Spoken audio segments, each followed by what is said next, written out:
This initial tap, his next scrounge after the ball's pretty good.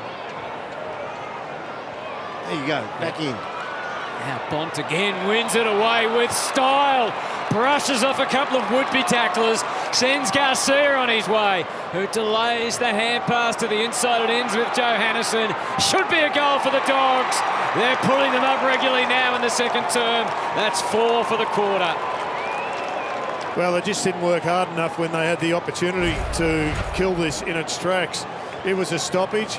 It was released. The brutality of the Bont once again getting that first possession. Just charges through tackles. I mean, if you're Stewie Jew at halftime, if he said, if there's one thing we do in the next half of footy is don't break any tackles, they'd be 3 goals better off than they are at the moment. Great work by the Dogs. Up, short throw in. Neither gets to it on the full. Rao has it stripped out of his hands. Montempelli goes and picks it up. Takes them on. Rao goes after him. Can't quite catch the Bont. Sweeps it forward to Garcia. The Dogs to half forward. It's a handball away to Daniel. Gives it off to Johannisen. Runs to 25. Whacks it through. Beautifully done by the Dogs. It all started with the Bont. Still the Western Bulldogs on the Repco authorised service scoreboard by 12 points. 16.5 minutes played. Montempelli goes in. Here he is, and he breaks the tackle too. He'll break 2 tackles. He did, but eventually by hand.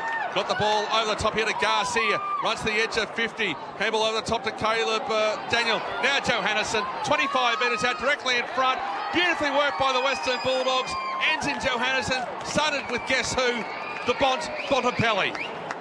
It's exactly what we've summarised, hasn't it? It's the fear of the Western Bulldogs midfield power. They just have the ability to be strong in the contest, and their handball change from the inside to the outside is elite, and it has been since their premiership year. It's been elite, and they just get on the outside and they flow in numbers, and once they get that open space, they really miss the opportunity to convert a goal. And what a finish that was by Johannisen. But you mentioned it on the call that it's Bontempelli. He's the one that's on the inside.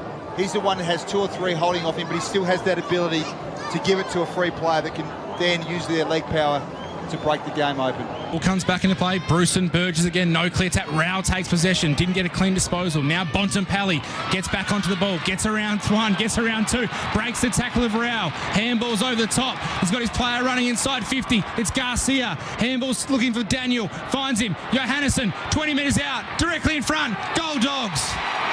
Bont. How good's the Bont? I didn't have him in the equation. I forgot about him earlier when I was talking about Wines and Scully added him though. Yeah, no, Scully added him in. But there's your quartet right now. He is the best player in the game by a long way. In the whole game? He may not win the Brownlow medal, but sometimes that doesn't equate to the best player in the game. No, that's very true. But mate, there's no reason why he can't win it. Who's better than Marcus Bontempelli? Well, guys that have been the only one. No. Guys that are Petrarca is having as much impact on games and kicking as many goals as what he is. So I reckon Petrarca is going to certainly be right up there. He's just that tier above, I think, Bontempelli. Free throw in. Bruce and Burgess bounces in front of both ruckmen as Rao couldn't get a clean disposal. Bontempelli again with pass through traffic. Wow. Just runs through 3, made them look flat-footed. Handball into space to Garcia. Has a bounce. Handball over the top to Daniel. Now out to Johannisen. Johannisen runs on. Should finish it off and does finish it off. Brilliant movement there from the Dogs. Johannisen gets his first, but it was set up Simon Black by the great work there of Marcus Bontempelli. Oh, he's a pleasure to watch, isn't he?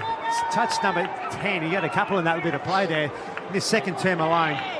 But just the way he drove his legs through the pressure there, champs, just took on a couple of whoopee tackles like a rugby league player, really, and just brushed them off like they were nothing. One of the schoolboys, really. First was Matty Rao.